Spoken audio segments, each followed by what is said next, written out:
نحمده ونصلي ونسلم على رسوله الكريم اما بعد فقد قال رسول الله صلی اللہ علیہ وسلم اکثر ذکر حازم اللذات الموت او کما قال علیہ الصلوۃ والسلام۔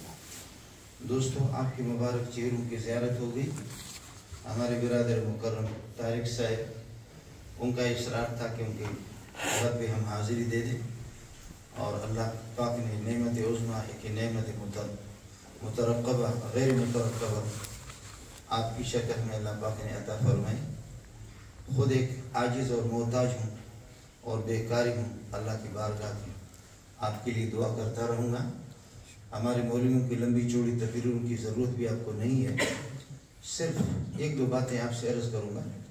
حضرت عمر رضی اللہ تعالیٰ عنہ کا فرمان ہے کہ لمبی چوڑی کی تقریروں کی ضرورت نہیں ہے، 24 گھنٹوں میں انسان صرف سوچے کہ یہ ساری سب کچھ میری جو جوانی ہے اور یہ میرا قد و قامت ہے، اور جس قد کا میں مالک ہوں، جس جسم پر میں محنت کر رہا ہوں، جن بچوں کو جو میرے آنکھوں کی ٹھنڈک ہے، اور ایک ان کو دیکھ کر کے دل کو سکون ہوتا ہے، اور گھر سے بے چین رہتا ہوں، باہر گھر میں جب آ جاتا ہوں چین حاصل ہو جاتا ہے۔ یہ پیارے والدین، یہ عزیز و اقارب، یہ بہن بھائی، یہ رشتہ دار، اور یہ کہ یہ پھولوں جیسے بچے، بس یہ صرف سوچیں کہ موت آنی ہے، اور موت آ کر کے پھر انسان کی کمر توڑ دیتی ہے، گردن توڑ دیتی ہے، سارے آرزوؤں پر پانی پھر جاتی ہے۔ موت کا فلسفہ اس قسم کا ہے، اس کا انکار مسلم ہو یا غیر مسلم ہو، کوئی بھی اس کا انکار نہیں کر سکتا۔ اگر آپ یہ ہے کہ مزید آپ کو دیکھنا ہو، مسجد نبوی کی زیارت کر کے پیچھے جنت البقیع ہے، اس چار دیواری کے اندر اب 100-150 قبروں کی مشکل سے آپ کو پرانی قبریں، ان کے آثار آپ کو مل جائیں، جبکہ اس چار دیواری کے اندر رسول پاک صلی اللہ علیہ وسلم کے 10,000 صحابہ دفن ہیں، اور صحابی کا معنی نبی کا شاگرد، اور آپ کے اسٹوڈنٹ، آپ پر ایمان لانے والے، اور آپ کے علوم کو سینے میں جمع کرنے والے۔ اس وجہ سے وہاں جا کر کے زیارت کر لیں، اور پھر یہ بھی دیکھ لیں کہ آدم علیہ السلام سے لے کر کے پیارے پیغمبر صلی اللہ علیہ وسلم تک، جن کو آسمان میں دیکھ کر کے آسمان کے بادلیں بھی ان کے ساتھ دوڑتی تھی جہاں محمد جا رہا ہے صلی اللہ علیہ وسلم، اور یہاں پہاڑ بھی دیکھ کر کے، آپ بخاری کی روایت ہے، فرمایا ھذا جبل احد، ھذا احد جبل یحبنا ونحن نحبہ، یہ احد یہ مجھ سے بھی محبت رکھتا ہے، ابو بکر و عمر آپ سے بھی محبت رکھتا ہے۔ یہ بخاری کے الفاظ ہیں۔ اس کا ادراک یہ نابینا مولوی منظور بھی نہیں کر سکتا، آپ بھی نہیں کر سکیں گے کہ احد کے پہاڑ کس طریقے پر، اور ایسے چلتے ہوئے جیسے جا رہے، اچانک پیاری آواز آ گئی، السلام علیکہ ایھا النبی، السلام علیکہ ایھا النبی۔ حضرت ابو بکر حیران ہو گئے۔ علامہ آلوسی رحمۃ اللہ علیہ نے تفسیر روح المعانی کی پہلی جلد میں لکھا کہ صحابہ حیران ہو گئے، پیارے پیغمبر صلی اللہ علیہ وسلم نے اپنے دست مبارک سے اشارہ کیا، فرمایا ھذا حجر یعرفنی وانا اعرفہ یسلم علی واسلم علیہ، یہ پتھر ہمارا دوست ہے، یہ مجھے محمد کو سلام بھیج رہا ہے، تعجب نہیں کرو، وہ پتھر ہے، وہ جو چٹان ہے، وہ مجھے سلام بھیج رہا ہے، میں اس کو سلام بھیج رہا ہوں، میں اس کو جواب دے رہا ہوں۔ یہ زمین کھا گئی آسمان کیسے کیسے۔ لو کانت الدنیا تدوم لأحد لکان رسول اللہ صلی اللہ علیہ وسلم فیہا مخلدا، یہ دنیا کی زندگی اگر پائیدار ہوتی، پیارے پیغمبر صلی اللہ علیہ وسلم 1.25 لاکھ انبیاء وہ رہتے، لیکن وہ یہاں سے روپوش ہو کر کے اللہ کی بارگاہ میں چلے گئے۔ اس وجہ سے میرے بھائی، اللہ ہمیں پیارے پیغمبر صلی اللہ علیہ وسلم کے نقش قدم پر چلائے۔ 24 گھنٹے میں صرف مولوی اور تبلیغیوں کی ضرورت بھی نہیں۔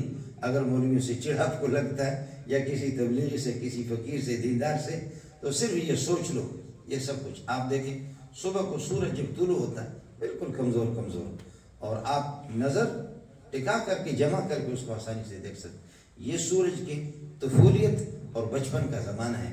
پھر جب کہ سینٹر پہ آتا ہے، یہاں تو آپ کی برطانیہ میں، لندن میں اتنی گرمی نہیں ہے، لیکن پاکستان کی اندرون سندھ، ملتان اور یہ علاقے، اور انڈیا کے بعض علاقوں کے اندر ایسی شدید گرمی، مکے کے اندر ایسی گرمی ہوتی ہے کہ آدمی جب سورج کی جوانی آتی ہے، نصف النہار، آدھا دن، 12 بجے، 12:30 بجے، 1 بجے کے ٹائم پہ، اس وقت ذرا نگاہ اٹھا کر کے دیکھ لو، سورج ایسا مست ہوتا ہے، اس کو عرب لوگ کہتے ہیں حجیر، اس ٹائم کو، شدید گرمی کو عرب لوگ کہتے ہیں حجیر، قرآن و سنت کے اندر اس کو کہتے ہیں حجیر۔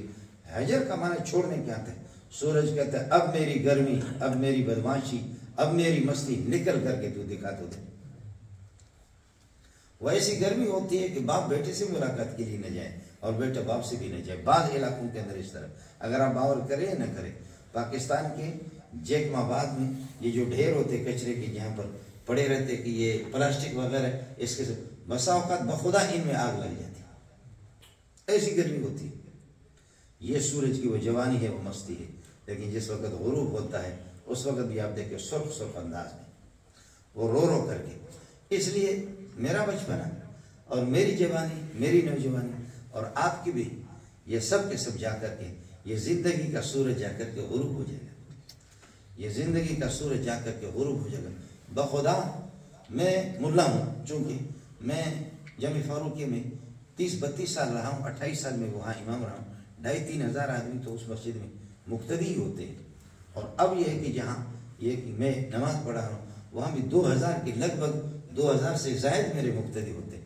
آپ کو بتا رہا ہوں کہ ہم یہاں سے بارات لے کر کے جا رہے ہیں اور اتنی خوشی میں والدین اور بوڑھے اپنے نوجوان بیٹے کو دیکھ رہے ہیں. اس کی شادی ہے، یہاں سے حیدرآباد جا رہے ہیں، بارات لے کر کے جا رہے ہیں اور ساتھ ساتھ وہ گویے بھی انہوں نے ساتھ لے لیے، ڈمبک ڈمبک ڈمبک ڈمبک. اس طرح اچانک ڈر سے آ کر کے ڈم پر گاڑی لگ گئی اور وہ دولہا اور دلہن اللہ آپ کا بھلا کرے بیٹھے ہوئے تھے گاڑی میں، ان کی ریزے ریزے چورے چورے ان کے ہو گئے. وہ خدا ہے جو منٹوں میں ہنسا بھی سکتا ہے اور وہ خدا ہے منٹوں میں رلا بھی سکتا ہے. میں سردی سے بھی ڈرتا ہوں، گرمی سے بھی ڈرتا ہوں، بچھو سے بھی ڈرتا ہوں، سانپ سے بھی ڈرتا ہوں، کتوں سے بھی ڈرتا ہوں، یہ سب سے، بیماری سے بھی ڈرتا ہوں اور اللہ کو غم سے بھی ڈرتا ہوں. یہ سب کچھ میں بچھو کے سامنے بے چین ہوں، کتوں سے بھی ڈرتا ہوں، بھیڑیا سے بھی ڈرتا ہوں، سانپ سے ڈرتا ہوں. خدا واسطے سوچو جو ان سب کا خالق ہے، ہمارا خالق ہے، اس سے کیوں نہیں ڈرتا؟ اتنا تو کرو. میرے اندر ہے کیا؟ میں پیشاب کو روک بھی نہیں سکتا، میں قضاء حاجت کو روک بھی نہیں سکتا. میں پیشاب کے سامنے بھی ڈھیر ہوں، پھر بھی میں بہت بڑا آدمی ہوں، پھر بھی میں پاور کا مالک ہوں. کیا میرے پاور ہے؟ کیا ہے میرے پاس؟ کیا؟ اس لیے میرے بھائی آپ چاہ رہے ہیں، میں بھی چاہ رہا ہوں خوش رہوں، لیکن کوئی ہے پیچھے جو غم میں مجھے مبتلا کر رہا ہے. میں چاہ رہا ہوں کہ میرے والدین عزیز و اقارب وہ صحیح اور تندرست رہے اور ان کے اللہ کو بھلا کر قوت برقرار رہے. کون ہے میرے والد کو بوڑھا کر لیتا ہے، جو کانوں سے بھی بہرا ہو جاتا ہے، آنکھوں سے بھی نابینا ہو جاتا ہے اور باتھ روم جانے کا بھی محتاج ہوتا ہے. میں چاہتا ہوں کہ میرے بچے خوش ہوں، لیکن یہ کہ میرے بچوں کو خوبصورت بچے ماں کے پیٹ سے پیدا ہو کر یا 4-5 سال کے بعد کوئی لنگڑا لوڑا اپاہج ہو جاتا ہے، ان کو دیکھ کر کے میرا کلیجہ باہر آتا ہے. میرا کلیجہ باہر آتا ہے. کیا ہے کمائی کس چیز کی، بھاگ دوڑ کس چیز کی؟ بچے میں نے دیکھا ہاتھوں سے مفلوج اس طریقے پر سر ہے، قربان جاؤں والدین کے، وہ کیسے ان کو اٹھاتے ہوں گے؟ یہ ہے کوئی پیچھے کوئی ذات ہے، اللہ کا بھلا کرے، جس نے پھولوں کے اندر وہ خوبصورتی رکھی ہے. میرے اندر ایسی خوبصورتی نہیں رکھی. پھولوں سے خوشبو آ رہی ہے، مجھ سے وہ خوشبو نہیں آ رہی. کوے کو پرندوں کو اڑاتا ہے، مولوی صاحب اڑ نہیں سکتا. کوے کو پرندوں کو اڑاتا ہے لیکن یہ کہ مولوی صاحب اڑ نہیں سکتا. آپ کے جہاز تو باہر ابھی بنے لیکن لاکھوں سال پہلے سے پرندے اڑ رہے ہیں، مچھر پہلے سے اڑ رہا ہے، مکھی پہلے سے. یہ اڑنا کوئی کمال نہیں ہے، یہ تو مکھی پہلے سے اڑ رہی ہے. کمال اس کا ہے جو زمین پر رہتے ہوئے آسمان کے فرشتوں کو بلائے محمد کی زیارت کے لیے مدینہ کی گلیوں میں. کمال اس کا ہے.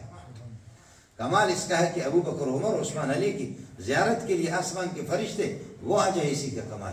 اس لیے جس چیز میں اللہ نے کمال رکھا ہے، ہمارے نبی نے جو ہمیں جو تعلیمات دی ہے جن کی وجہ سے انسان باکمال بن جاتا ہے، اللہ کی رضا میں منظور نظر بنتا ہے، اس کے لیے بھاگ دوڑ کرنا ہوگا. پھر یہ کہ اس دنیا کی زندگی میں، یہ دنیا بھی سکھ والی زندگی، یہ دنیا کی زندگی بھی سکھ والی زندگی گزرے گی، آخرت والی بھی. مولانا نے اعلان کر دیا، میں نے کہا میں اس کی تکذیب نہ کر دوں، ایک طالب علم ہوں، اس وجہ سے میں نے کہا کہ چلو اپنے بھائی جان کی تصدیق کے لیے تھوڑی سی گفتگو آپ سے کر لوں. اللہ آپ کا حامی ہو، اللہ آپ کا ناصر ہو، اللہ آپ کے علم میں، عمل میں، امور میں برکتیں عطا فرمائے، رزق میں برکت عطا فرمائے، ڈھیروں خوشیاں آپ کو نصیب فرمائے. ہم تو رہتے ہیں دیار غیر میں آپ کو دیکھ کر کے میں پریشان ہوتا ہوں. کہتا ہوں اللہ جس امن میں ان کو آپ نے رکھا ہے، اے اللہ اسی امن میں ان کو رکھ لے. جس امن میں آپ کی تعداد اتنی نہیں ہے، آپ کی تعداد اتنی نہیں ہے، بہت تھوڑے ہیں لیکن صرف آپ کے لیے یہی دعا کر سکتا ہوں، پاک پروردگار ان ماؤں کی اور ان بہنوں کی، ان بیٹیوں کی، بے کس بے سہارا ان خواتین کا آپ کو واسطہ ہے، ان کو سکھ میں رکھ لے اور ان کو پروردگار مصیبتوں سے، آفتوں سے ان کی حفاظت فرما لے۔ آپ کے لیے دعا کرتا رہوں گا اور آپ سے دعاؤں کی بھیک مانگ رہا ہوں۔ تبلیغ جماعتوں کے ساتھ جڑ جاؤ، علماء کی مجلسوں میں، کمزوری کوتاہیاں ہے، سب کچھ ہے، آپ تلاش کریں۔ آج کے زمانے میں ابو بکر جیسا مولوی آپ کو ملے، ایسا کوئی مولوی نہیں ملے گا۔ عمر عثمان علی جیسے مولوی آپ تلاش کریں، ایسے مولوی نہیں ملے گا۔ اور آپ چاہیں کہ آپ کے گھر پہ جبریل علیہ السلام قرآن لے کر کے آ جائے، اس طریقے پر نہیں ہوگا۔ میری آپ کی رہنمائی یہی علماء کریں گے، میرے اور آپ کی رہنمائی یہی حافظ، یہی قاری اور یہی تبلیغ جماعت والے کریں گے۔ دعا کرتا رہوں گا آپ کے لیے اور آپ سے دعاؤں کی بھیک مانگتا ہوں۔ اگر یہ کہ موقع مل گیا پھر شاید کسی زندگی میں آپ کی زیارت کروں، نہیں ہوا تو پھر اللہ پاک مجھے اور آپ کو محمد کی حشر رفاقت میں اور آپ کی میت میں آخرت میں اٹھائیں اور 1.25 لاکھ انبیاء کی زیارت نصیب فرمائیں، اپنی زیارت نصیب فرمائیں۔ الحمدللہ رب العالمین ولا